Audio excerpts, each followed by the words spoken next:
Hello welcome back. എല്ലാവരും സുഖമായിരിക്കുന്നല്ലോ. ഞാനിതവിടെ സുഖമായിരിക്കുന്നു. ഇന്നൊരു ചെമ്മീൻ റെസിപ്പി വീഡിയോയിട്ടാണ് വന്നിട്ടുള്ളത്. ഒരു ചെമ്മീൻ റോസ്റ്റ് റെസിപ്പിയാണ്. അപ്പോൾ അതെങ്ങനെ തയ്യാറാക്കുന്നതെന്ന് നോക്കാം. ആദ്യം തന്നെ ഒരു പാൻ വെച്ചിട്ടുണ്ട്. ചൂടായതിന് ശേഷം അതിലോട്ട് വെളിച്ചെണ്ണയാണ് ചേർത്ത് കൊടുക്കുന്നത്. ചൂടായതിന് ശേഷം അതിലോട്ട് കുറച്ച് വലിയ ജീരകമാണ് ചേർത്ത് കൊടുത്തിട്ടുള്ളത്. ഇനി അതിലോട്ട് ആവശ്യത്തിനുള്ള ഇഞ്ചി വെളുത്തുള്ളി ചേർക്കുന്നുണ്ട്. ഇനി ഇതൊന്ന് മിക്സാക്കി കൊടുക്കാവുന്നതാണ്. ഇനി ഞാനിതിലോട്ട് ചേർക്കാൻ പോകുന്നത് ആവശ്യത്തിനുള്ള സവാളയാണ്. അതിലോട്ട് 2 പച്ചമുളക് കൂടെ ചേർത്ത് കൊടുത്തിട്ടുണ്ട്. ഇനി നന്നായിട്ടൊന്ന് മിക്സാക്കി എടുക്കേണ്ടതുണ്ട്.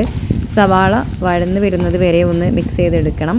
പിന്നെ അതുപോലെ തന്നെ പെട്ടെന്നൊന്ന് സവാള ഒന്ന് വഴന്ന് വരാനായിട്ട് കുറച്ച് ഉപ്പ് കൂടെ ചേർത്ത് കൊടുക്കുന്നുണ്ട്. ഇനി പെട്ടെന്ന് ഇതൊന്ന് വഴറ്റിയെടുക്കാം. ചെമ്മീൻ്റെ ക്വാണ്ടിറ്റി കൂടുന്നതിനനുസരിച്ചിട്ട് കുറയുന്നതനുസരിച്ചിട്ട് നമുക്ക് സവാളയുടെ എണ്ണം കൂട്ടുകയും കുറയ്ക്കുകയും ചെയ്യാം. പിന്നെ അതേപോലെ തന്നെ ഒരുപാട് സവാള ചേർക്കുകയാണെങ്കിൽ ഒരു മധുരമായിട്ടുള്ളൊരു ടേസ്റ്റ് ഫീൽ ചെയ്യും. അതുകൊണ്ട് തന്നെ ആവശ്യത്തിന് മാത്രം സവാള എടുത്താൽ മതിയാകും. ഇനി സവാളക്ക് പകരം ചെറിയ ഉള്ളിയും യൂസ് ചെയ്യാവുന്നതാണ്. ഇനിയിപ്പോൾ സവാള അത്യാവശ്യം വഴന്ന് വന്നിട്ടുണ്ട്. ഇനി ഞാൻ അതിലോട്ട് 2 ചെറിയ തക്കാളി ചേർത്ത് കൊടുത്തിട്ടുണ്ട്. ഇനി നന്നായിട്ട് ഇതൊന്ന് മിക്സാക്കി എടുക്കേണ്ടതുണ്ട്. ഇനി നല്ല രീതിക്കൊന്ന് മിക്സാക്കി എടുക്കാം. ഇനി ഇതിലോട്ട് മസാലപ്പൊടികൾ ചേർക്കേണ്ടതുണ്ട്. അതിന് വേണ്ടിയിട്ട് ആദ്യം തന്നെ ചേർത്ത് കൊടുക്കുന്നത് മുളക് പൊടി. അത് നമുക്ക് എരിവിനനുസരിച്ചിട്ട് ചേർക്കാവുന്നതാണ്. പിന്നെ അതേപോലെ തന്നെ കുരുമുളക് പൊടി ഫ്ലേവർ ഇഷ്ടമുള്ളവർക്ക് അതും ചേർത്ത് കൊടുക്കാവുന്നതാണ്. ഇനിയിപ്പോൾ ഇതിലോട്ട് ആവശ്യത്തിനുള്ള മഞ്ഞൾപ്പൊടി കൂടെ ചേർത്ത് കൊടുത്തിട്ടുണ്ട്. പിന്നെ അതേപോലെ തന്നെ കുറച്ച് മാത്രം മല്ലിപ്പൊടി. ഇത്രയാണ് ഞാനിവിടെ മസാലപ്പൊടികൾ ചേർത്ത് കൊടുക്കുന്നത്. കുരുമുളക് പൊടി ഫ്ലേവർ എനിക്ക് ഇഷ്ടമാണ്, പക്ഷേ കുട്ടികൾ കഴിക്കുന്നത് കൊണ്ട് തന്നെ ഞാനിപ്പോൾ ഇതിവിടെ ചേർക്കുന്നില്ല. പക്ഷേ നിങ്ങൾ തയ്യാറാക്കുമ്പോൾ കുരുമുളക് പൊടി കൂടെ ചേർക്കുകയാണെങ്കിൽ നല്ല ടേസ്റ്റ് ആയിരിക്കും. ഇനി ഇത്രയും മസാലകൾ നന്നായിട്ടൊന്ന് മിക്സാക്കി എടുക്കേണ്ടതുണ്ട്. ഈ സമയം ഉപ്പ് വേണമെങ്കിൽ ഒന്നുകൂടെ ചേർത്ത് കൊടുക്കാം. ഞാനിവിടെ ചേർത്ത് കൊടുത്തിട്ടുണ്ട്.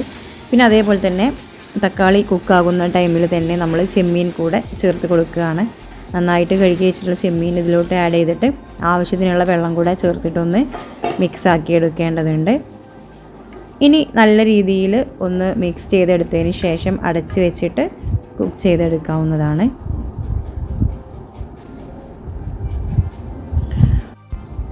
അതേപോലെ തന്നെ ചെമ്മീൻ്റെ കൂടെ നമുക്ക് അണ്ടിപ്പരിപ്പ് അതേപോലെ തന്നെ അണ്ടിപ്പരിപ്പ് കുറച്ച് വെള്ളത്തിലോ അല്ലെങ്കിൽ പാലിലോ ഒന്ന് ചെറുതായിട്ടൊന്ന് അരച്ചെടുത്തിട്ട് ഇത് ഈ ടൈമിൽ ചേർത്ത് കൊടുക്കുകയാണെങ്കിൽ കുറച്ചുകൂടെ ടേസ്റ്റ് ഉണ്ടാവും കേട്ടോ. ഇപ്പം ഞാനതൊന്നും ചെയ്തെടുക്കുന്നില്ല, അങ്ങനെ ഞാൻ സാധാരണ ചെയ്തെടുക്കാറുണ്ട്. ഇനി ഇത് നല്ല രീതിയിൽ ഒന്ന് മിക്സാക്കി കൊടുക്കേണ്ടതുണ്ട്. കാരണം ചട്ടിയിൽ പറ്റി പിടിക്കുമെന്നുള്ള ഒരു സംശയം കൊണ്ടാണ് ഇടയ്ക്കിടയ്ക്ക് മിക്സാക്കി കൊടുക്കാം.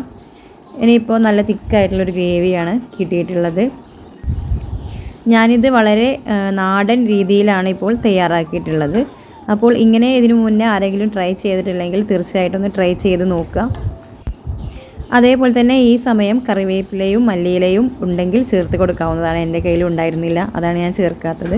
അപ്പോൾ വീഡിയോ നിങ്ങൾക്ക് ഇഷ്ടമായിട്ടുണ്ടെങ്കിൽ തീർച്ചയായിട്ടും എൻ്റെ ചാനലൊന്ന് സബ്സ്ക്രൈബ് ചെയ്യണേ.